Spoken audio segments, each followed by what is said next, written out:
We got 12 and 13. Stick it on your head.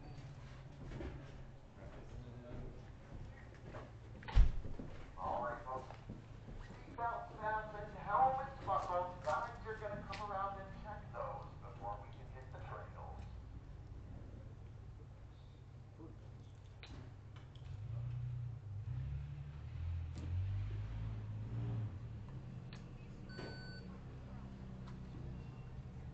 So which side is the bear side? The right side. The right one? Okay. Put our jacket thing.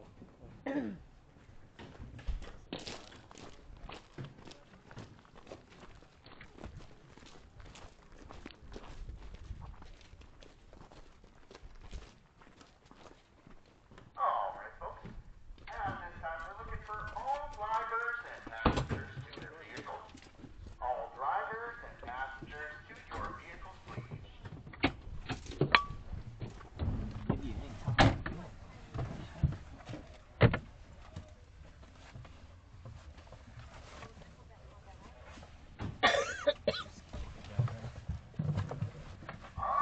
Alright, ladies and gentlemen, welcome to tonight's ATV adventure.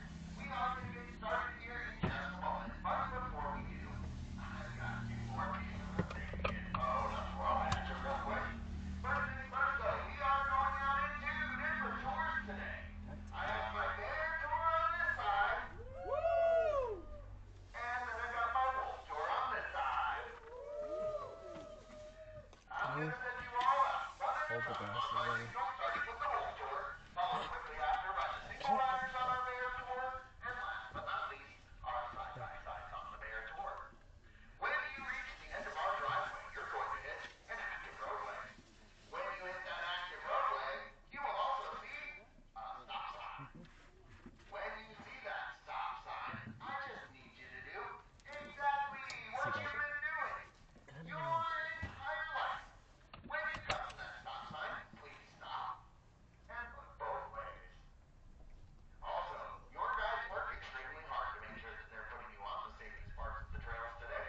But when you jump out of line to avoid things like rocks, puddles, bumps, all of that usual ATV stuff, you are not only taking yourself off the safest path, but you're also leading every machine behind you off that safest path.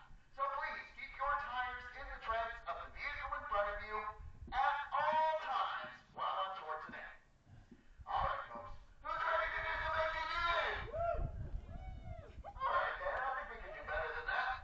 Are you guys ready to do some ATVing? Yeah. Alright then, if those seatbelts are fastened and your helmets are buckled, you can go ahead and fire up those engines!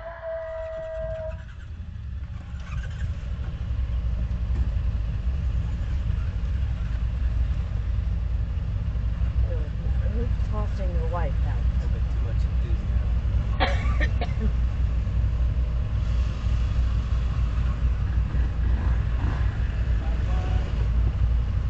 We saved the best for last. You guys have a great time.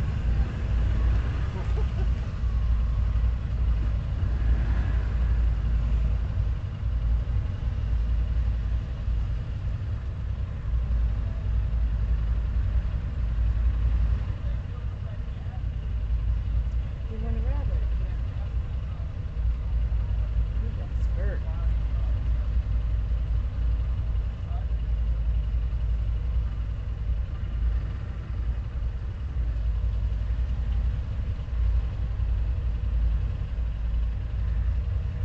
Can you touch your feet on the ground?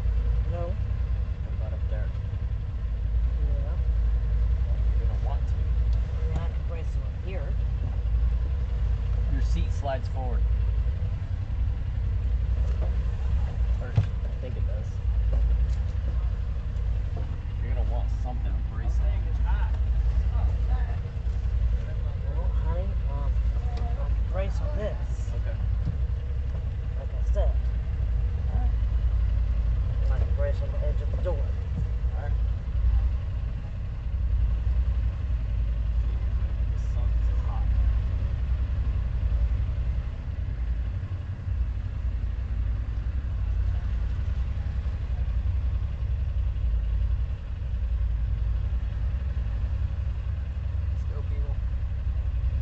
safety course.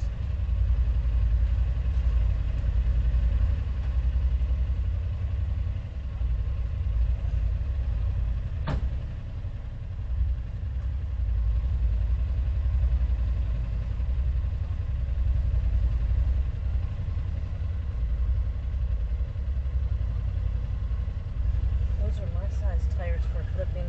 This video is long enough.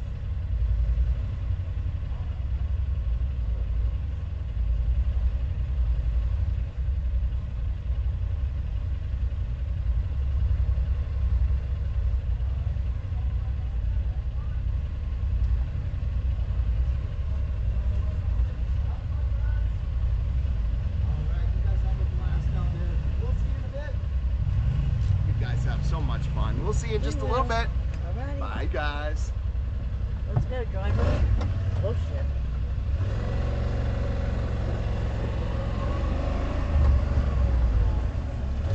Stop it.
Yes. I'd be so concerned if you didn't. Thank God. That's Auto Lake. That is not natural. That's man-made, and they dug it out in the early 1900s to land float planes down there before George Parks Highway was completed. Just an easier way to bring in supplies and stuff like that. You don't really see float planes land down there anymore. Maybe like once a year. But it's more of a really big recreational spot. A ton of people go. What's up? Do you know why they did float planes instead of like an asphalt runway? I guess I don't really know, but float planes is one of the like primary form of transportation up here in Alaska. It's like little bush planes and like dog sledding. So actually, like in the park, I don't know if you guys are aware, but you can't drive your car through the park for like conservation purposes, but you can take a team of dog sledders, or you can take a bush plane. So I think it's just probably out of convenience for everybody else that it has the same mode of transportation. Really great question though. I'll look into that tonight. Thank you. Noted.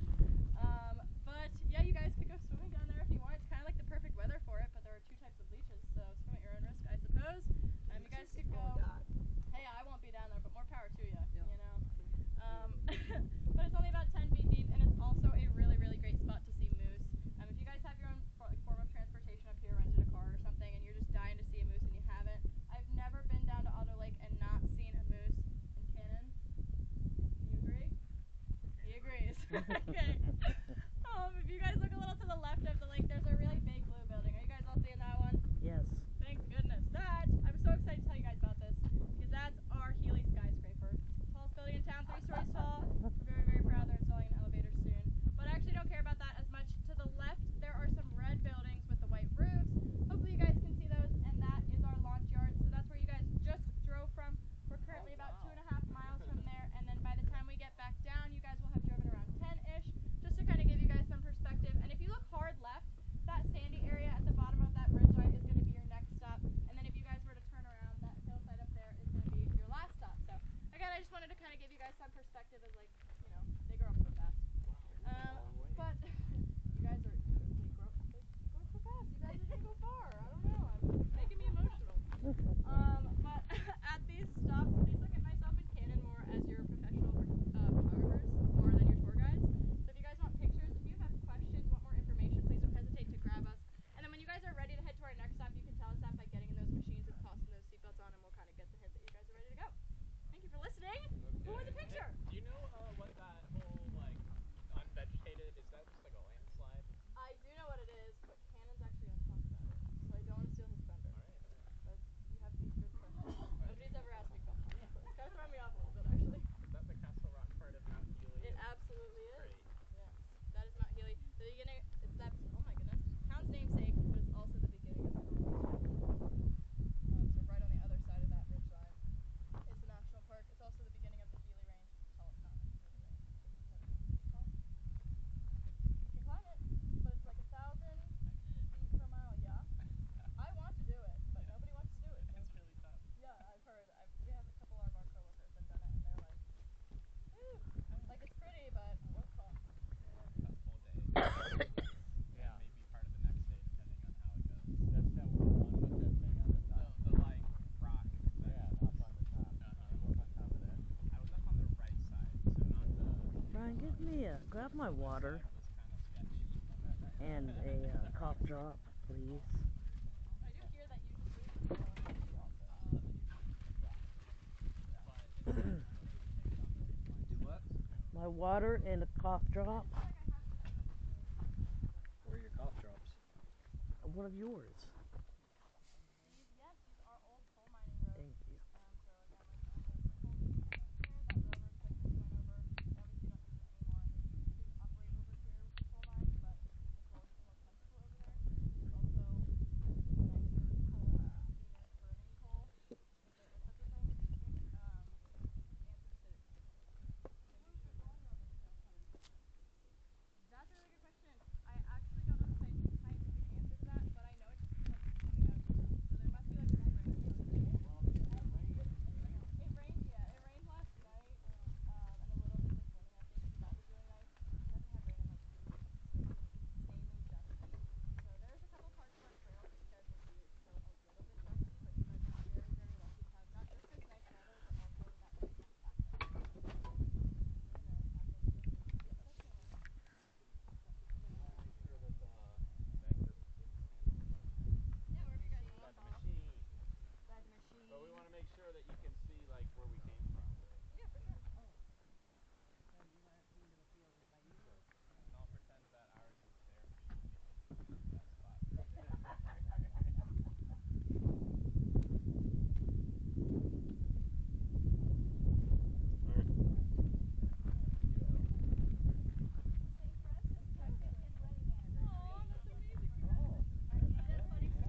Let's go on with the field.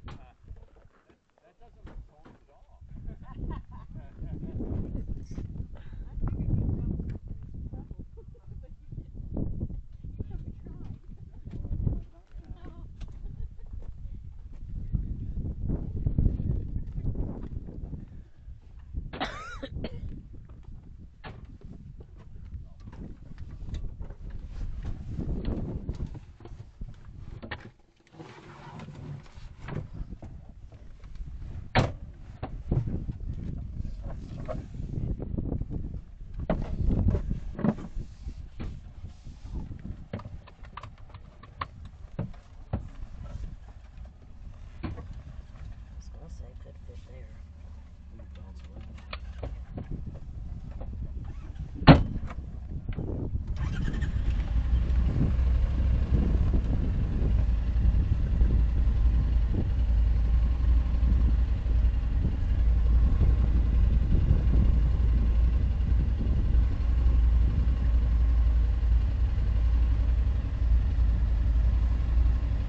Yeah. Okay. It's not bumpy at all. Not at all. It's actually the smoothest that road has ever been. Not lying. Alright everyone, welcome to our second stop. We call this stop Dry Creek, where it is surprisingly living up to its name. So what we're standing on is called a braided river system. All that means is that water's going to take a path of least resistance, making it change hour by hour. So if y'all look out, you'll see a whole bunch of little shelves everywhere. That's where streams all start flowing. The reason is because all that water is the snowmelt and rainfall from that entire mountain range. So it could look like this now, and then by tomorrow it could be flooded bank to bank, and it has done that before. Just a few weeks ago it was bone dry like this, and then in 8 hours it was plentiful of water rushing through here, where we had to almost close it down because it was almost too much for us to drive through. But I know y'all really don't care about that. Y'all are all looking at this showpiece.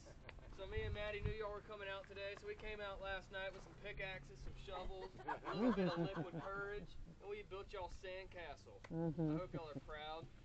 We call it sandcastle because it's a lot easier calling it that than a lateral glacial moraine. What that is, say my foot's a glacier, and I just come ripping up through here. All of that sediment that I'm pulling up, calling glacial till, has to go somewhere, and it starts pushing up on this side. So over time, that glacier came ripping up through here, carving out this. All of that sediment it was ripping up had to push it somewhere, and it starts pushing it up that way, leaving this behind. If you look way up there at the top, you'll see those little cone-like tips. Those are called spires. How those get here is during the winter. Where we're standing at acts as a wind tunnel, so it goes from 140 to 160 mile-an-hour winds. So all of that loose sediment down there at the bottom gets scooped up, thrown way back up on top. Then all that rain we get causes the erosion, making it look like the way it does. Now, if y'all jump away across to the left side of it, y'all notice those trees on top of Sandcastle. Whose first time is it in Alaska? Just about everyone, mine too. Perfect. So, you may notice everything here is twice as big as anywhere else, except for the trees. Reason is because we have something called semi-annual permafrost. If you look down at the bottom of those trees, you'll see what looks like shag carpet. That's all the dirt these trees have to work with. So, what they do is they use up that dirt, and then they hit that permafrost, and the roots just shoot across, creating something called a carpeted root system. All that means is these trees are all connected. It's pretty much like they're all siblings. They can send back and forth nutrients. They can send back and forth messages. With that, y'all may have been able to look out windows like normal people and may have noticed a whole bunch of dead trees everywhere. Reason is because we have something called the spruce beetle. That beetle's killer here. What it does is it'll crawl inside, infect that said tree, and then it forms a dead tree. Say one of those trees gets hit, what it will then do is send out like an Amber Alert saying, "Everyone, I've been hit." And it'll send out a message to every tree it's connected to. What it will then do is send out all of its nutrients out equally to every tree, and then cut itself off the line. That way the infection won't spread. It's kind of crazy to think a tree will take its own life just to save its sister trees. But on happier note, we got any rock fans here? What types of rock, I guess? What kind What of kind rock? of rock? Mine's 90s rock. Sure. I was thinking those were kind of rock. Alright, down here we have is Alaskan snow quartz. Kind of a big deal here. Snow quartz has magnetic properties in it, so it pulls in minerals. Does anyone know what very precious mineral you can find? Boom, gold. Beat me to it. So prospectors use this. They break open that rock to believe what they thought was gold. They'd use that as an indication of a larger vein being nearby. So then they just start going to town.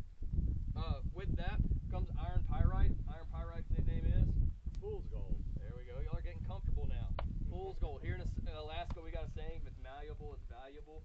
So you get that what you think's a piece of gold, you pop it into your mouth and you bite down. If it bends or if it molds to your tooth, you struck gold, you're making a little bit of vacation money back because gold is soft. But if you chipped your tooth, you get to go visit one of the 6 dentists here in Alaska and you struck fool's gold. This is also the time to tell you that we are not in the park. We are in what you call the Stampede Corridor.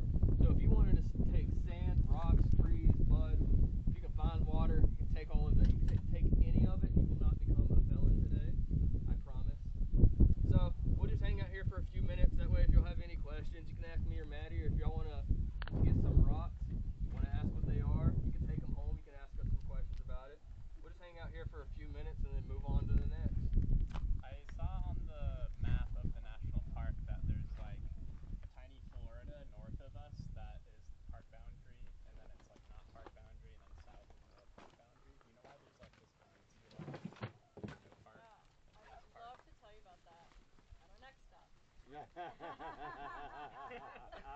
He's one step ahead. Oh man. You want a picture in front of the giant goons? Huh? Y'all want a photo? Yeah. Perfect. Y'all keeping me employed. Well, good. Alright. Fire machine. Perfect. 1, 2, 3.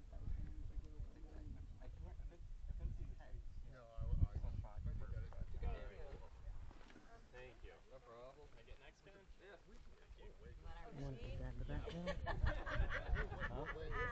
I say you want to get that in the background? Alright, 1, 2. Oh, you mean in the background? Yeah.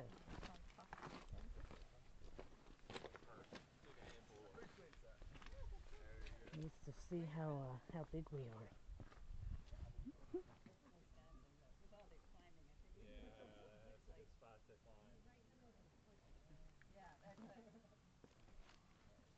I still have Utah dust on these shoes, I think.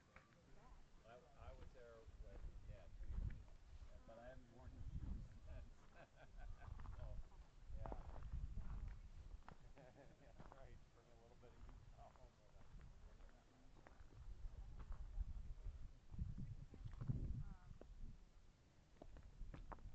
Y'all did all read your waivers, right? Because that's what we're climbing up next. All right, let's do it. Yeah. Talk about aggressive. The rocks come down faster than you go up. Awesome, thank you. I'm a foreman at a sawmill back at home, Alabama. You're a long way from home. Well, it's hot in Alabama in the summer, Its man. heat index at home right now is like 108. Or whatever it was. With the humidity. Yeah, on top of that. Yeah, it's big. I'm about 40 minutes north of Birmingham. So I'm in the northern part. Yeah, just I got my hat. Come out here just for You're not far from Bucky's. Leeds? No. I'm about an hour away from it. There's that Bucky's in Athens. We stop there every year, or twice a year on our way to Florida. What part of Florida? No. Y'all know what What part of Florida? Oh, we go to Fort Walton Oh, Beach. okay. Yeah, That's you know where we go. exactly what Bucky's. We're born and raised in Jacksonville, Orange Park. Oh, Yeah. That's we yeah, that's a long way from. Yeah. Just it got is. one in the past 4 We live in years, coastal North and it's Carolina. Like an hour and 20 minutes away. But people travel an hour and 20 minutes just to go to Bucky's. Yeah. Yeah. I find it fascinating. Oh, It's God, something. the signs are, what, 200 miles Yeah, away? they go about 200 miles away. So we're finally getting a We're Bucky's getting in a Bucky's Milwaukee. in Milwaukee area. Yeah, well, not in Milwaukee. Of Well, course, it's they always south. go out of Yeah. town. So it would, allow that much land. My dad's from well, southern there- Alabama. some are Oh yeah, what part? but it's south. Dothan area, Castleberry, Oh yeah. way down south there. My girlfriend lived in Montevallo for a little while. She okay. went to school there. A lot of them. They got. What direction is Well, isn't Bucky's where 90 miles out that way. 90? 90. Didn't Bucky's Almost start? 100. So what recruited you all the way over here? I wanted to do something fun. Nice view Me there. and my girlfriend both moved up here and we work here. So there's a Just for website. the summer, or do you stay the whole time? Yeah, no, it's just the summer. I can't do the winter here. There's a website called Coolworks, and it lists off every state. You click on what state you want to work at, list off every seasonal job that you could ever think of in that entire state, and you just pick out which one you want. That's pretty great. Oh yeah. Fortunately, I own a business. Yeah, we don't have that option. I own a gym back home, so Oh yeah. I got people jumping or hitting the doorbell, and they're like, "Hey, I want to get a membership." You gotta wait till the 21st. Sorry, out of town.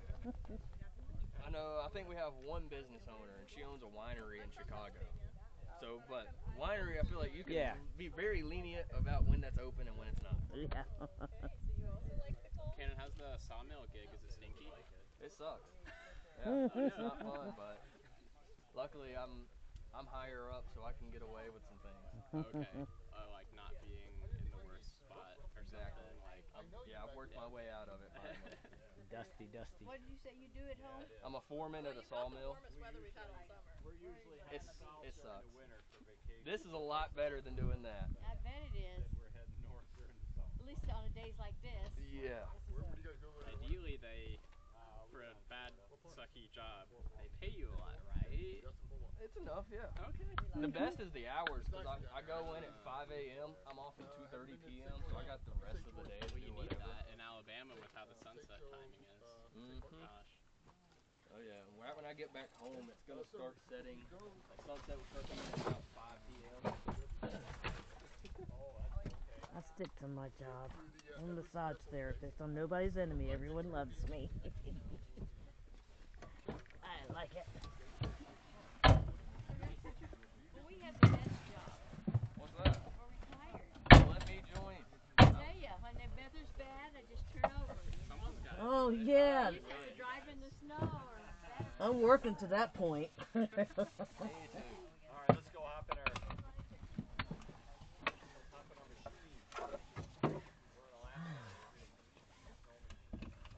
We're both gonna need massages after this, honey. You guys can load up. I It need seems like one. we are gonna hang out here for just a couple more minutes, just until my manager can come down and meet us. But then we'll stop.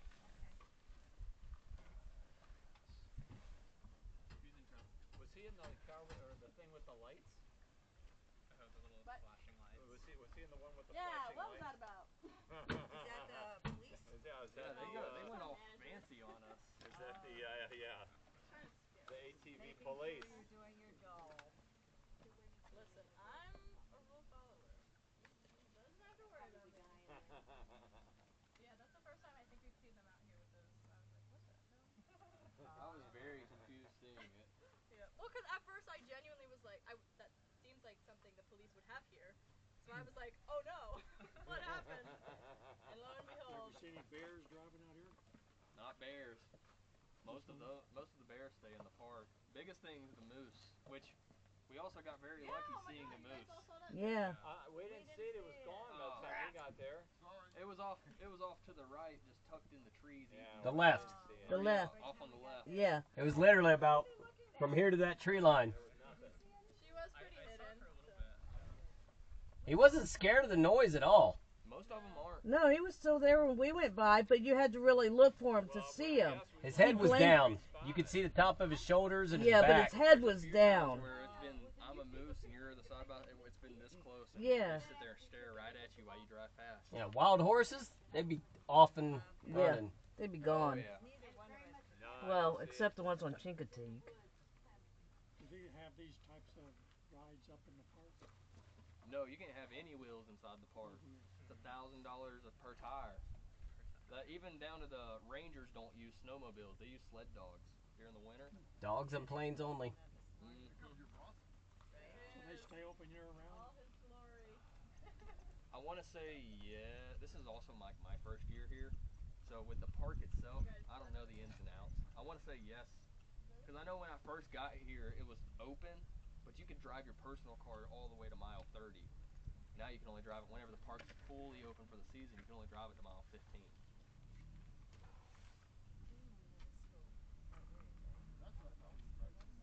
Yeah, well, yeah, until it, halfway.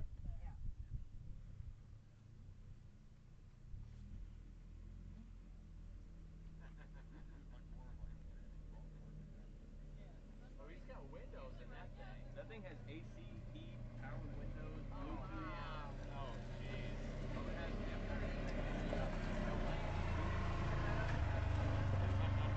That also costs the same as a Lexus.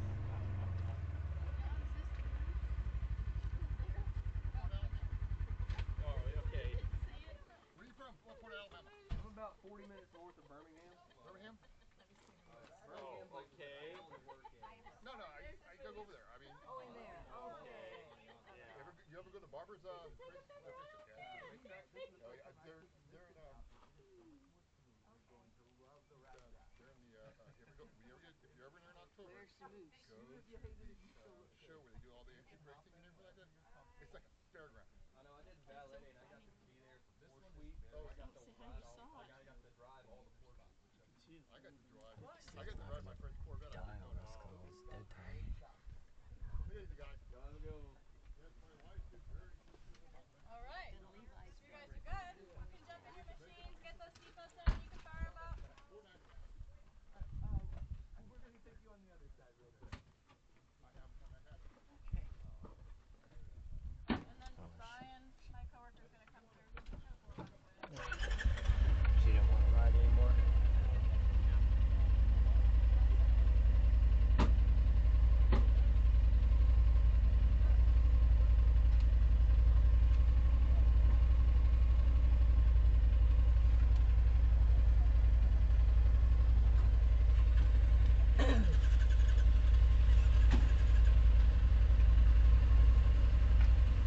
seatbelts, helmet. You want to look down real quick? I'm gonna check y'all's. Yes, yes, y'all good.